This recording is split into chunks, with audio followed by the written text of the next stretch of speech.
stopped and frisked and then labeled suspicious persons. One man says he's been stopped more than 200 times, arrested 111 of those times, with 75 of those arrests for trespassing at his place of work. It got so bad that the owner of that business had to make badges for the employees so the cops wouldn't arrest them. They've also stopped senior citizens, stopped and questioned them near their retirement home, including a 99-year-old man who they deemed to be a suspicious person. Nearly 57,000 people have been stopped and questioned by the Miami Gardens Police Department between 2008 and 2013. So now basically everyone in that community is labeled a suspicious person. They're a potential domestic terrorist. And that is exactly what this mass surveillance is all about, to get all of us on these suspicious person lists so that they can just come into our homes without a warrant or do whatever they wish, roll the TSA out on the streets, because we are all suspects. Now, this next story deals with a kid who should have been suspect, much like the kid who should have been suspect, but the police didn't think he was suspicious enough, so they let him go and he went on a killing rampage last weekend. Well, now we've got to say, oh, they want to ban guns, but what about banning iPods and smartphones and Xboxes? Seems that we're hearing a lot of stories about kids getting angry about their parents punishing them and taking away their toys. How many parents have to be killed before America is no longer in denial? Now, I did not mean to make light of this next story, but that's exactly what happened. A 16-year-old honor student pled guilty to killing his parents with 8 knives, a bat, and a crowbar. And he told the police it was because his parents, they were taking away his iPod and stuff. So pretty basic punishment there. But this is just another case of an entitlement killing. What is going on with parenting, the state of the world, the state of America? Seems it's in a cultural collapse here. Jakari Jackson is going to report more on this story as well as other entitlement killings. For the last 8 years of my life, ever since I've hit puberty, I've been forced to endure an existence of loneliness, rejection, and unfulfilled desires. All because girls have never been attracted to me. Girls gave their affection and sex and love to other men, but never to me. Is that a good reason to kill somebody, let alone multiple people who had nothing to do with your supposed rejection? That's a perfect example of murdering out of a sense of entitlement. But Roger wasn't the first or the last. A teen in North Carolina stabbed and beat his parents to death for the heinous crime of taking away his iPod. The 16-year-old is being tried as an adult for 2 counts of second-degree murder. Elsewhere, a boy in Saudi Arabia allegedly shot his father over a refusal to buy a PlayStation. Some Arabic media has labeled the child the youngest killer in Saudi Arabia. Not only did these parents die for no good reason, but it shows the dependency of youth on their mobile devices and how when they are separated from their glowing binky, children don't know what to do with themselves. But sometimes it's adults who end the life of a child, whether intentionally or unintentionally. If you're a parent, try to imagine this scenario: a speeding motorist running over your child, killing them. Then the motorist has the audacity to sue you, the family, for emotional distress. Much like the officer at UC Berkeley, pepper spraying peaceful protesters, then wanting workers' compensation because people made fun of him on the internet. You can find more reports at INFOWARS.com. And Jakari Jackson forgot to speak about Ethan Couch. He was the Texas teen who got off from killing 4 people in a drunk driving rampage. He also injured 2 others. His attorneys argued that he suffered from affluenza. He says his wealthy parents had coddled him into a sense of irresponsibility. So I guess the best way to deal with a kid who doesn't understand the consequences of his actions because he's so wealthy is to send him off to a $450,000 a year rehabilitation center on the beach in California. Them's the rules. Now, coming up, Staff Sergeant Joe Biggs takes to the streets to find out what people think the government is doing, gearing up with all of those drones, the ammunition, and the guns. We'll find out what they have to say right after this.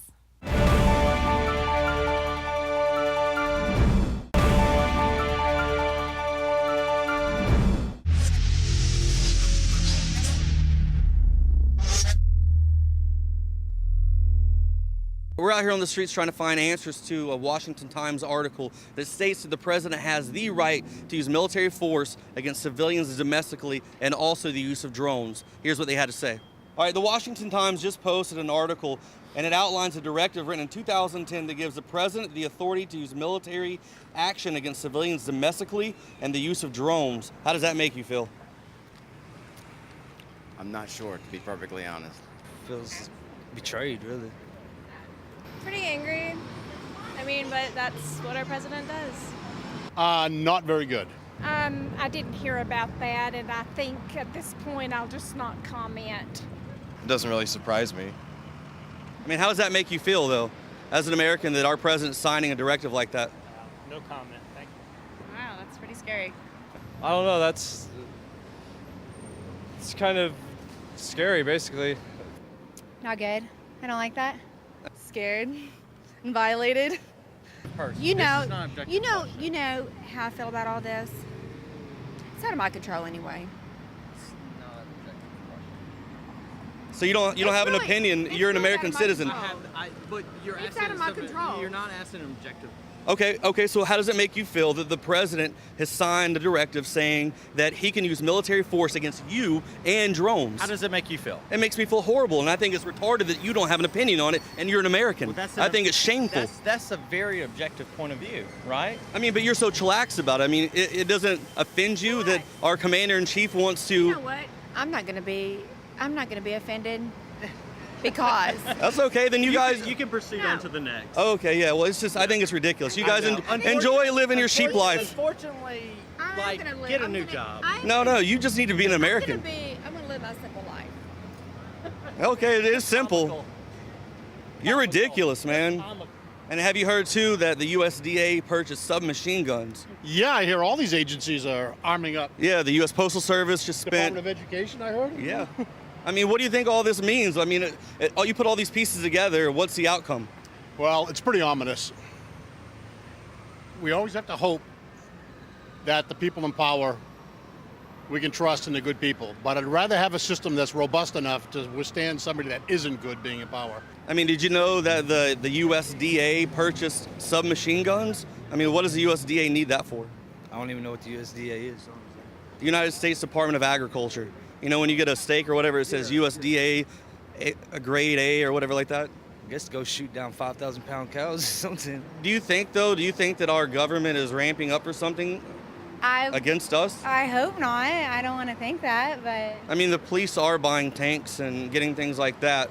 You know, it's getting to be where everyone else has more rights than us. I mean, it makes me scared. It makes me feel like, the government's after us, not really foreign, terrorism or anything like that. So you don't feel that the president has your best needs at hand at all? You don't think that he has your back? Absolutely not. I think that it's not just Obama that is making these decisions. I think Congress has a big, play in it. And like I said, even though I support Obama, I don't support that decision. Do you think our president has our best interest at hand?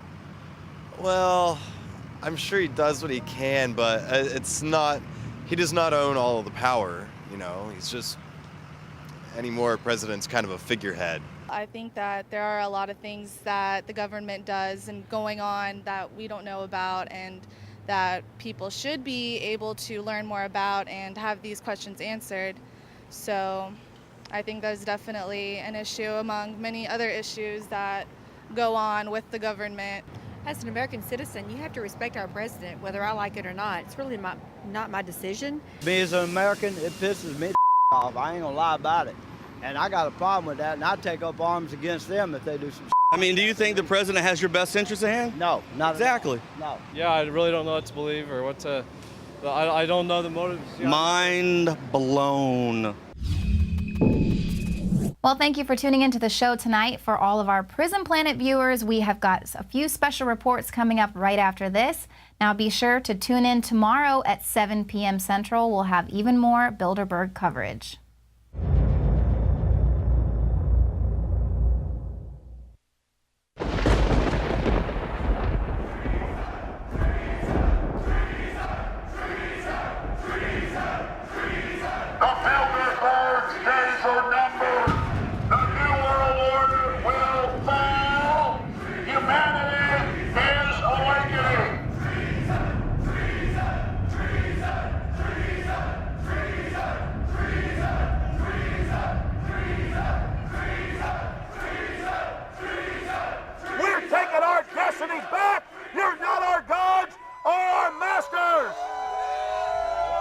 We witnessed at least 7 convoys of armed Secret Service entering the Westfield's Marriott, and internal sources confirmed that both candidates did attend at least one meeting inside the conference.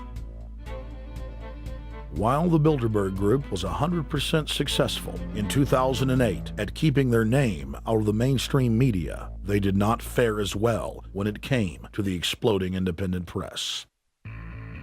During the entire 2-day event, anti-New World Order protesters and alternative media encircled the hotel. You are being exposed everywhere! From David Rockefeller, from John Edwards, from Bill Clinton! Your game of secrecy is over! You're gonna pay! Get him! It's up close! You piece of trash! This is Bernanke, man! Bernanke, you're going down!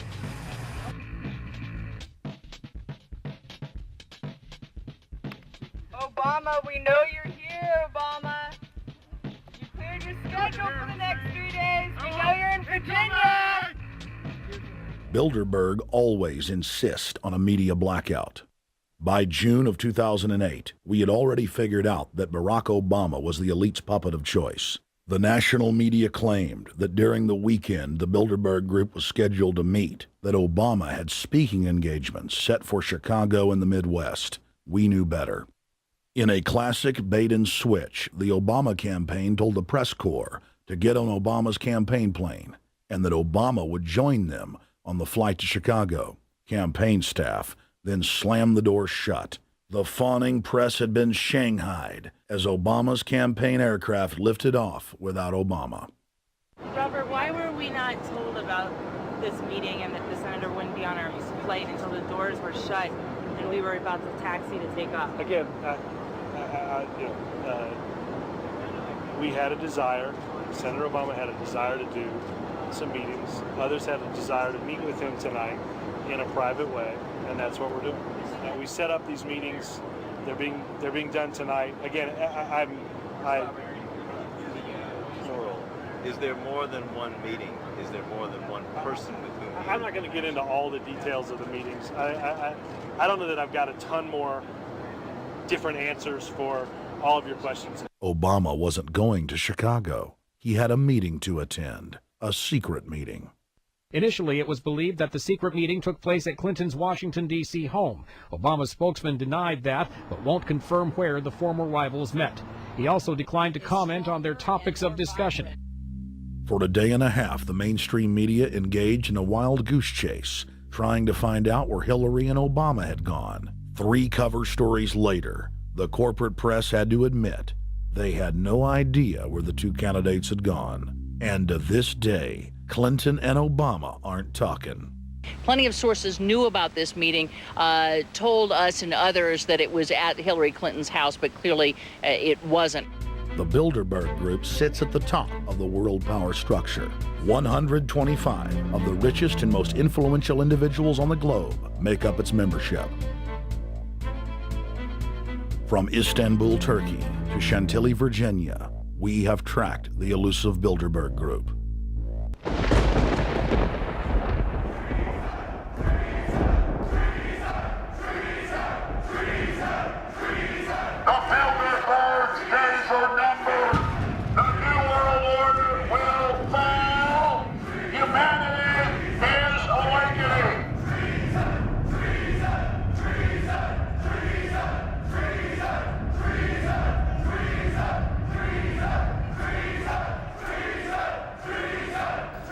outskirts of the national capital today, black limousines with darkened windows converged on a hotel where private security